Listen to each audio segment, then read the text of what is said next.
we did an assignment where we had to abstain from media for 24 hours, which meant that we couldn't use the internet or books or mobile phones or laptops, computers, anything like that, newspapers.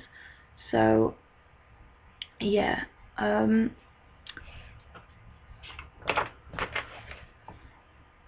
so when I woke up on the day that I'd chosen to do the fast, I had to use like an actual alarm clock, because obviously I couldn't use my phone or my laptop to set an alarm. It had to be an actual clock, which wasn't very loud, because so I have to have quite a loud alarm to actually wake up, so it was quite inconvenient to have to use an alarm clock. And yeah, so when I'm getting ready in the morning, I also usually have some music on. Like, it's just a general part of my routine, and to not have that because I play music on my laptop is really weird. So yeah, like my first lecture, normally I take notes on my laptop in my lectures and like have readings open, so in case the readings are referred to in the lecture. But obviously I couldn't do that because I couldn't have my laptop or have any element of interactivity. And also taking notes, like handwritten notes, was quite tedious, and it was hard to keep up with the lecture slides and what the lecturer was saying, because you were writing much slower than you would. I was writing much slower than I would be on a laptop. Yeah. So because I'm on my JCR, we're organising extrav, and normally throughout the day we have like discussions back and forth over email about what we're doing, what we're planning next, and what's happening, and when meetings are going to be and stuff. And I had no idea whatsoever whether anything was going on that day, or whether we had a meeting, or whether I was supposed to purchase something or organise something. So it was quite difficult, because there was always the potential that I needed to do something important, so that was always in the back of my mind.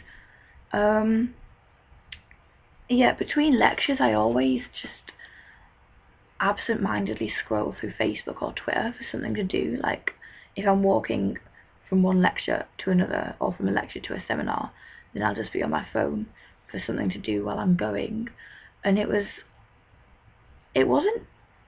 I wouldn't say boring, because I was just literally walking, so my mind was occupied because I was walking along, but it just felt like something was missing because my phone wasn't there.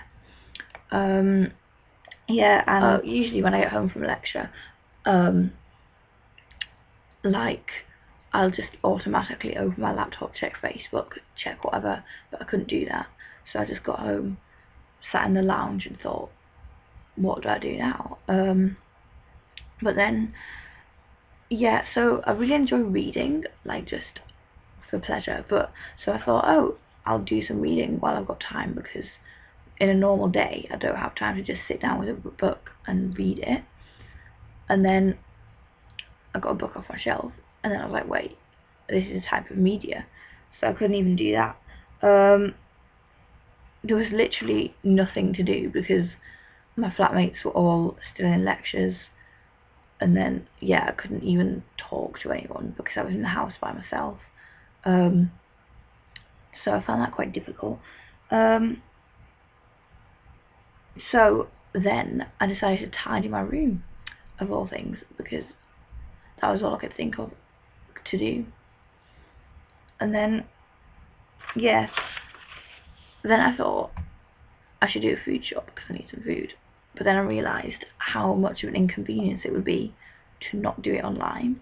Like, Spar is expensive, and then if I'd gone to town, gone to Sainsbury's, didn't like the same amount of food I would normally buy online, it'd be way too much to carry home.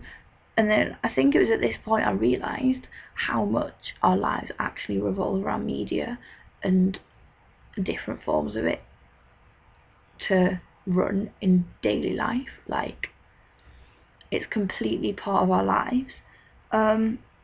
So yeah, by the middle of the afternoon I was really bored, and I was literally just waiting, sitting on the sofa in my lounge, waiting for my flatmates to come back so I could talk to them and for something to do. Yeah, I even considered tidying up the kitchen because I was that bored, but yeah, that didn't happen. And one of my best friends, she lives off campus, and we always cook tea together, and it's like just a text, oh, do you want to come over for dinner, blah blah blah, but like we had literally no way of contacting each other, so that was odd. Yeah, so when I was cooking dinner, like instead of just checking my phone every so often to check what time it was, for whether I was going to take it out of the oven or not yet, I think going upstairs all the time to check the little clock in my room, which is very annoying since I live on the top floor of a townhouse. Yeah, so after I'd had my tea, obviously my flatmates were around at this point. We were all talking about whether we were going to go out like on the evening, and I was like, yeah, let's do it. But then I realised that I wouldn't be able to take my phone with me, and that would be quite risky, since in case I get lost or something bad might have happened to me, I'd have no way of contacting anyone.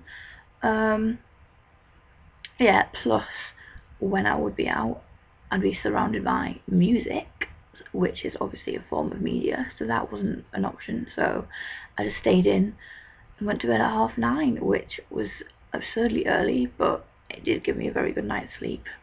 Yeah, so then the next day obviously was immediate immersion, and as soon as I woke up I turned my phone on, and I had like texts from people, where are you, do you want to meet up before lecture, do you want to watch the lecture together, do you want to cook tea together, and yeah, loads of Snapchats from my friends while they were pre-drinking.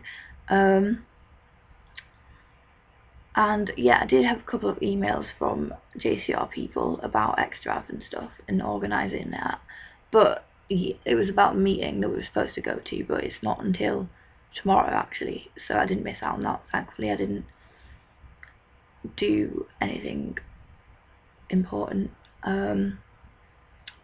Yeah, so then I logged onto Facebook, yeah, on my laptop, and I had pretty much the same messages from the people that had texted me, except on Facebook, so they could try to contact me in any way they could think of, really. And then there was a couple of people writing on my Facebook wall, just like, hey, where are you, blah blah blah, but like nothing serious. Like they could have gone without writing on my wall if they wanted to, which again shows how integrated into our lives media actually is. Yeah, we use it for like basic interactions and stuff, and then throughout the day as I was on like going to lectures and stuff, I would just be scrolling through Facebook. Obviously there's posters on the spine, and I saw them, and yeah, in my lectures I was reading readings, I was typing notes on my laptop, and now that I think about it, like there probably wasn't a time at all during that day where I wasn't immersed in media.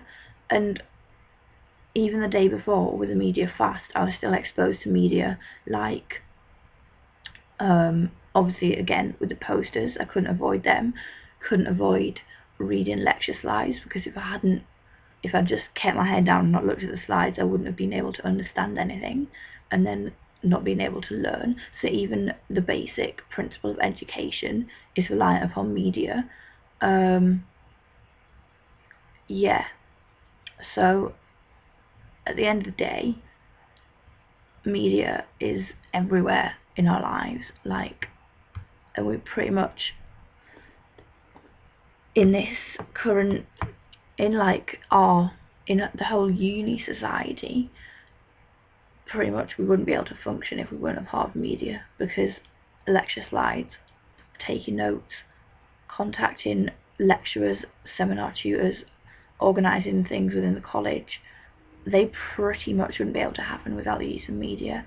And basic friendships rely on media ultimately, even though obviously within your flat you've got your flatmates who you can just talk to. And cooking, you've got to check your time on your phone, because in most uni lounges, living rooms, kitchens. There's not a clock. You've got to check your phone and see whether your food's done.